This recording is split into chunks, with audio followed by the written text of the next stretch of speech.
प्रिय छात्रों, आप सभी का स्वागत है।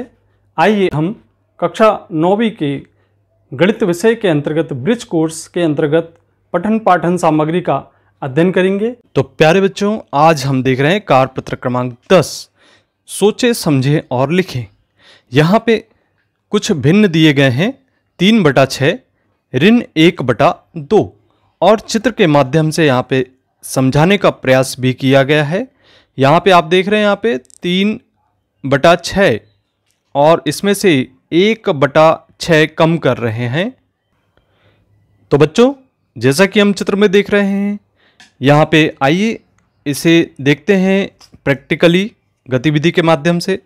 ये आप यहाँ पे देख रहे हैं कि आपको 3 छायांकित भाग दिखाई दे रहे हैं और इसमें से यदि हम यहाँ 3/6 हो गया और इसमें से यदि 1/6 को हम कम कर दें तो एक छायांकित भाग को हम देखिए यहाँ पे कम करने की कोशिश कर रहे हैं। देखिए हमने ये घुमाते हुए और इस छायांकित भाग को कम कर दिया। तो आप देख रहे हैं कि यहाँ पे जैसे ही हमने कम किया ये 2 छायांकित भाग शेष बचे हैं, तो 2/6 इस तरीके से इसका हल प्राप्त हो जाता है। तो इसी के आधार पे हम इन प्रश्नों को सरल करते हैं। यहाँ पे हमारे पास पहला प्रश्न है, आप चित्र के माध्यम से भी बता सकते हैं कि इसका आंसर या हल क्या होगा।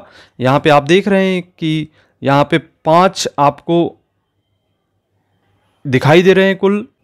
इसको हम पढ़ रहे हैं 3/5 और यहाँ पे इसमें से 1/5 को कम कर रहे हैं। तो 1/5 भाग जब कम करते हैं तो यहाँ पे चूंकि समान हर हैं, तो समान हर होने के कारण उभयनिष्ठ हर यहाँ पे लिखा जाएगा और फिर जो ऊपर लिखे हुए हैं उनको हम सीधा सीधा लिख देते हैं 3 ऋण 1 के बराबर। जैसे ही हम 3 में से 1 कम करते हैं तो इसका हल हमें प्राप्त हो जाता है 2/5 के रूप में। तो इसका हल होगा 2/5, क्योंकि यहाँ से 1 कम कर दिया गया और यहाँ पे बचेंगे 2/5। तो इसको भी गिना जाएगा 1 2 3 4 5, तो 2/5 यहाँ पे शेष बचेगा। तो इसका हल होगा 2/5।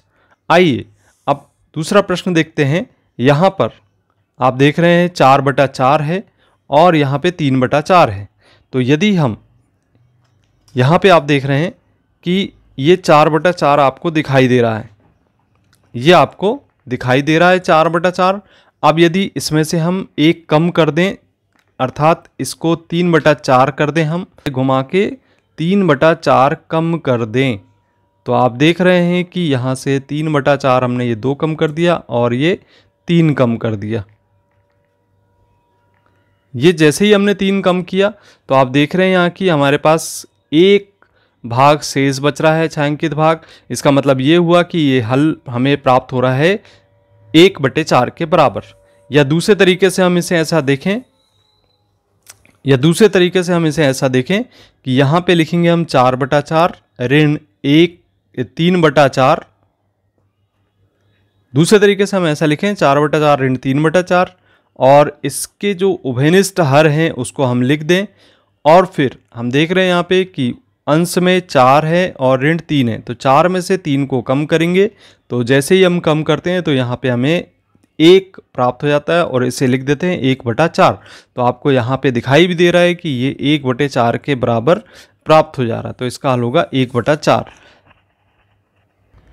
प्रश्न क्रमांक 3 को देखते हैं, जिसमें आप देख रहे हैं यहाँ पे 2/3 हमें ज्ञात है और यहाँ पे आप यहाँ पे भी देख रहे हैं कि 2 भाग छायांकित हैं। इसको हम पढ़ते हैं 2/3 और यहाँ पे ऋण 1/3 करना है। तो 1/3 से तात्पर्य है कि इसको हम 1 कम कर देते हैं घुमा के। ये आप देखिए यहाँ पे प्रैक्टिकली आपको हम कोशिश कर रहे हैं कि आपको समझाया जाए और ये हमने 1 कम कर दिया। आप देख रहे हैं यहाँ पे हमारे पास 1 भाग शेष बचा हुआ है। इस प्रकार से आपने देखा कि यहाँ पे 1/3 हमें कम कर दिया और 2/3 में से 1/3 को जैसे ही कम किया तो यहाँ पे हल हमारे पास निकल के आ गया 1/3 के रूप में। तो इसे हम इस प्रकार से भी सरल कर सकते हैं। तो बच्चों, यहाँ पे 2/3 ऋण 1/3 और यहाँ पे 3 उभयनिष्ठ हर है, यहाँ पे 2 अंश में है और ऋण 1 है। तो 2 में से 1 को घटाने पर जो हमें प्राप्त होता है वह होता है 1/3। तो इस प्रकार से आपने देखा कि यहाँ पे भी हमारे पास 1/3 के रूप में ही प्राप्त हुआ है। तो इस प्रकार से हम इसे हल कर सकते हैं। तो बच्चों अब हम देख रहे हैं प्रश्न क्रमांक 4, जिसमें 7 भाग दिए गए हैं। 7 में से 5 भाग यहाँ पे छायांकित है और 5 में से हमको 4 भाग को छायांकित को कम करना है। तो जब हम इस तरीके से इस प्रश्न को लिख लेते हैं तो देखते हैं कि उभयनिष्ठ हर हमारे पास 7 है और यहाँ पे जो अंश में हर दिए गए हैं, अंश में जो संख्याएं दी गई हैं वो है 5 ऋण 4। इस प्रकार से 5 में से 4 को कम कर देते हैं। 5 में से 4 कम करेंगे तो आप देखते हैं कि यहाँ पर 1 प्राप्त होता है और इसे हम लिख देते हैं 1/7। तो यहाँ पे जो हल प्राप्त होता है उसको हम लिखेंगे 1/7 के बराबर। तो इस प्रकार से इस प्रश्न को हम सरल कर लेते हैं। अब देखिए इसी प्रकार के बहुत से प्रश्न आपकी कार्यपुस्तिका में दिए गए हैं, कार्यपत्रक में, और यहाँ पे आप देख रहे हैं कि पहला प्रश्न यहाँ पे लिखा है सरल कीजिए 7 में से 7/10 ऋण 2/10। तो सरल करने पर हमें कितना प्राप्त होगा ये हम देख लेते हैं यहाँ पे।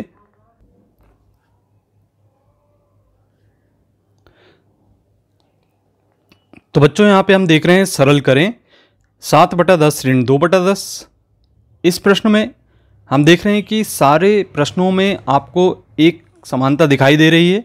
इसमें सारे प्रश्नों में, सभी प्रश्नों में जो हर हैं वो समान दिखाई दे रहे हैं आपको। तो इस प्रकार के प्रश्नों को बड़ा आसानी से हमने सरल किया था योग करने के रूप में। आप अंतर यहाँ पे ज्ञात कर रहे हैं तो यहाँ पे हर उभयनिष्ठ हर 10 है और यहाँ पे सीधे सीधे हम 7 ऋण 2 ऊपर की जो अंश हैं उसको लिख देते हैं और जैसे ही हम 7 में से 2 को कम करते हैं तो 7 में से 2 कम करने पर 5 मिलता है और 5/10 को हम कैंसिल अगर होता है तो कैंसिल कर देते हैं। 5 कम 5 और 5 दूनी 10 और इस प्रकार से जो भिन्न है हमें 1/2 के रूप में प्राप्त हो जाता है। तो इसे हम लिख सकते हैं 5/10 या 1/2। आइए बच्चों अब प्रश्न क्रमांक 2 सरल करते हैं। 3/10 ऋण 3/10 करेंगे तो देखें कि यहाँ पे दोनों में उभयनिष्ठ हर 10 है और 3 ऋण 3 लिखेंगे यहाँ पे अंश में और 3 में से 3 कम करते हैं तो यहाँ 0/10 अर्थात हमें मिल जाता है 0 के बराबर। इस प्रकार से अगला प्रश्न हम देख रहे हैं यहाँ पे 3/5 ऋण 1/5।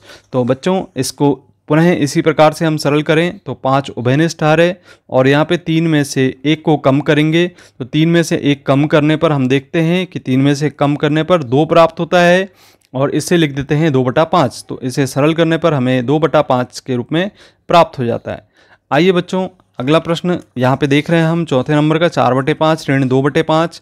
तो यहाँ पे हम देख रहे हैं कि हर में 5 है और यहाँ पे अंश में 4 ऋण 2 प्राप्त होता है और इस तरीके से यदि हम इसे सरल कर लेते हैं तो 4 में से 2 कम करेंगे 2/5 हमें प्राप्त हो जाता है। तो इस प्रकार से इसका हल हमें 2/5 के रूप में मिलता है। अब आप देखेंगे आप वैसे ही मौखिक रूप से इनको हल कर सकते हैं। 10 उभयनिष्ठ लेते हैं तो 3 में से 1 कम करते हैं, 3 में से 1 कम करेंगे 2 प्राप्त होगा बच्चों। इसी प्रकार से यहाँ पे आप देख रहे हैं 10 उभयनिष्ठ है और 8 में से 2 कम करेंगे। अगर योग का चिन्ह रहता तो जोड़ देते, यहाँ पे घटाने का चिन्ह है तो हम घटा देंगे। तो अंतर करते हैं हम, 8 में से 2 गए 6 बचा और इसे सरल करते हैं तो 2 तिया 6 और 2 पंचे 10। इस प्रकार से 3/5 भी इसे लिखा जा सकता है बच्चों। तो ऐसे ही आप आगे के प्रश्नों को सरल कर सकते हैं। आगे के प्रश्नों में देख रहे हैं आप बच्चों यहाँ पे बटा में 6 प्राप्त हो रहा है और 4 में से 2 कम कर दिया यहाँ पे तो 2 प्राप्त हुआ और सरल करेंगे तो 2 तिया 6 2 एकम 2 2 तिया 6 तो 1/3 भी इसे लिखा जा सकता है बच्चों। इस प्रकार से यहाँ पे 7/10 ऋण 1/10 को भी कम कर सकते हैं। तो यहाँ पे उभयनिष्ठ हर 10 है और 7 में से 1 घटाएंगे तो 6 प्राप्त होगा बच्चों। तो यहाँ कैंसिल कर दें आप। कैंसिल करने पर आप देखते हैं कि 2 तिया 6 और 2 पंचे 10 अर्थात 3/5 भी लिखा जा सकता है इसे। तो दोनों तरीके से आप प्रश्न को लिखें सरल करके हल करके तो सही होगा। इसके बाद 6/10 ऋण 2/10 तो यहाँ पे उभयनिष्ठ हर 10 है और 6 में से 2 को कम करते हैं तो 4 प्राप्त होता है। 2 से कैंसिल करते हैं 2 दूनी 4 2 पंचे 10 तो 2/5 भी लिखा जा सकता है इसे। तो इस प्रकार से बच्चों आगे के जो प्रश्न हैं आप स्वयं करके देख सकते हैं, बहुत सिंपल है। इसी तरीके से आप यहाँ पे स्क्रीनशॉट लेके और इसके अगले प्रश्न जो दिए गए हैं सभी आप स्वयं आसानी से कर सकते हैं। तो यहाँ पर आपको पिछले वीडियो की लिंक दिखाई दे रही है, आपने यदि देखा नहीं तो इसको क्लिक करके भी आप देख सकते हैं। और इसी प्रकार के वीडियो को देखने के लिए आप चैनल को ज़रूर सब्सक्राइब करें। मिलते हैं अगले वीडियो में, धन्यवाद।